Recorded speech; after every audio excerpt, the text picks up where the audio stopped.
So then they go on and say, okay, we now have the People's Trust News and the overchargers are known. Okay, they got that covered. We know what they are doing and how. We have changed the election system so that now we have real representatives and a government that does for you. These are the changes we recommended to get you out of this mess by law. And what they do at that point then is they say, okay, you got all that done, now what?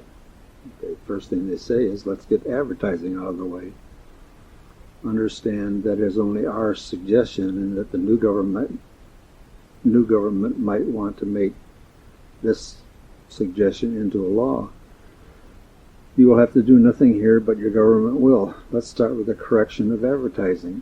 Now remember, they said let your government do this, but they're just recommending or having somebody look at it and say, oh, that's what they're talking about. To put right the problem, we need to regulate advertising to a much greater extent than we do now. In most cases, we have been promoting less government and less regulation. Now we're turning around and suggesting more regulation. Well, it does show you that we aren't just against regulation for its own sake. Yeah, that's true. The need is to eliminate the use of emotional fresh breath is exactly equal to a beautiful girl in your arms type advertising. Just the facts, please. Eliminate emotional pitches in advertising. That'll accomplish several things. First, it will reduce the effectiveness of advertising. That will cut its use and its costs. The net result will be those things that you do buy will be cheaper since you pay for all that advertising as part of the cost of the product advertised. The second thing will happen is that there will be less perceived as needed and then less bought. Less things perceived as needs, as it were needs instead of wants. You'll see more things that you'll look at and say, I just want this, I don't need it. And so you won't buy it. That again saves you money. The third thing that will happen is that the morality of your society will perhaps again be placed in the hands of those who are wise rather than those who are after your money. Never doubt that the game players have been forming your morality through advertising and TV programs. Don't really have to go anywhere there. That kind of lays it right down for you. Your morality is being formed by those game players, and the object of their morality was to get your money. So the advertising being regulated legally, that too could change, and you can begin to develop a wise morality instead of a advertised morality. Second thing is going to be a little harder. It's called standardization, or DB gain. The next change we would suggest is that we would increase regulation in the area of standardization. Two concepts would be used here, and they are: first, go back to the things that are already in production and demand standardization. No more making a thing different just so the purchaser has to buy from that company.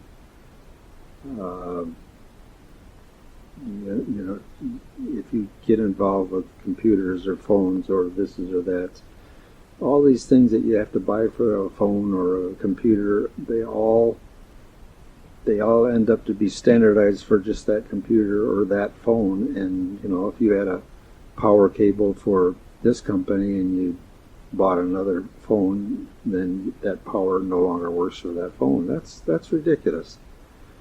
They all use batteries. They all could have exactly the same power cord, and you go on from there to unbelievable things like car parts and everything you buy. Everything that you buy is not standardized, and there's no reason for it to be changed, except that you have to buy from that company, and then they make money.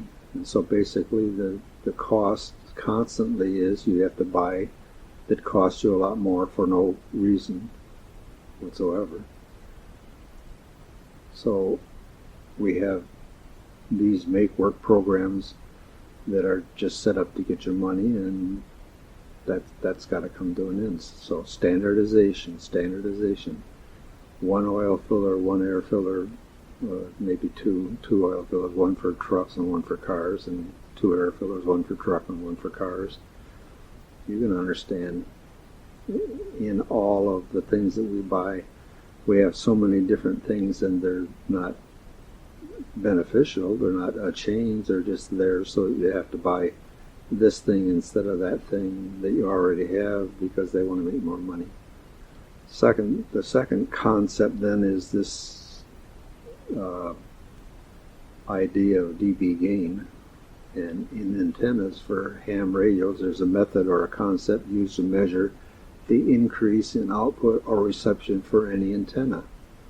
That concept uses the idea of a measurement that's equal to the amount needed to change the output or reception of an antenna 1 dB. 1 dB gain is equal to the first detectable difference in output or reception. You could then understand that it's going from 1 watt output on an antenna to 4 watts might be 1 dB gain. Or if you had one output radio and you put it on that antenna, somebody would listen to you and say, well, I got 20 miles away from you, I couldn't even hear you. And you put 4 watts into that antenna, and I could hear you. That's a change. To put it another way, the second watt of output added to the antenna didn't make any detectable difference to the person who was receiving. The third watt also made no detectable difference. When the fourth watt was added, however, the person who was receiving the signal could tell the difference. That was the first detectable difference, or 1 dB gain in output. To get 2 dB gain, then you might guess that you have to add maybe only, another watt, or another 2 watts, or another 6 watts. The problem is, they say you want to get to stretch it out.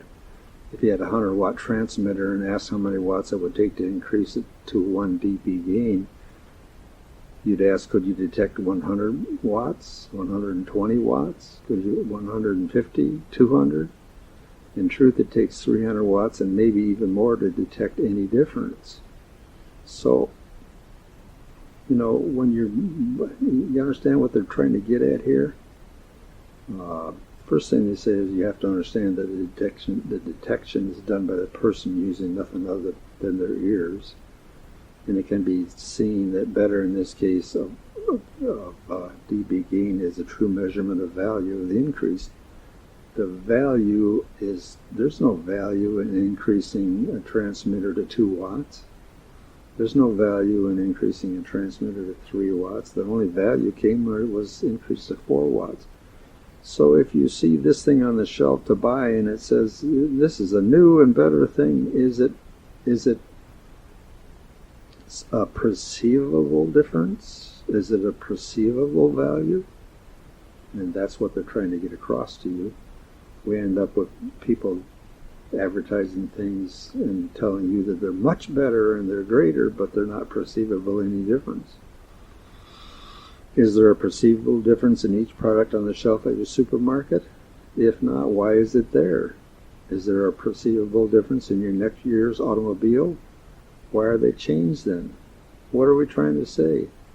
If all things manufactured had to be standardized unless there was a true or valuable difference, how many new standards would you see? How many new products would you find on the shelf or showroom? The key is true value, true and valuable difference. Perceivable, dB gain, having value. You understand where we're going? Art or artistic changes are perceivable and have value. Time-saving changes are perceivable and have value. Cost-saving changes are obviously perceivable and have value. Safety changes are perceivable and have value. Brand new inventions can bring changes that are perceivable and have value. We wouldn't stop their introduction into the market. What we would stop is the make-work products, the products that are not standardized just so the purchaser must buy from that company, the products that are changed so the company can call them new. Remember, you are the final decision maker. No matter how smart the CEO is, how expert the management, how efficient the labor force, if the product doesn't sell, you set the rules, and really that's the major thing. If you can't get them to do it any other way by law or anything else, then you have the People's Trust News, and they're going to say, see this bar of soap? you have this new and improved and fantastic bar of soap, just the same as the one that I'm holding, but it's $1 more. What a difference when they walk in and say, look at this, there's no dB change, there's no perceivable difference, but they want to charge you more. So that's the first step in the changing of the laws so that the advertisement no longer works.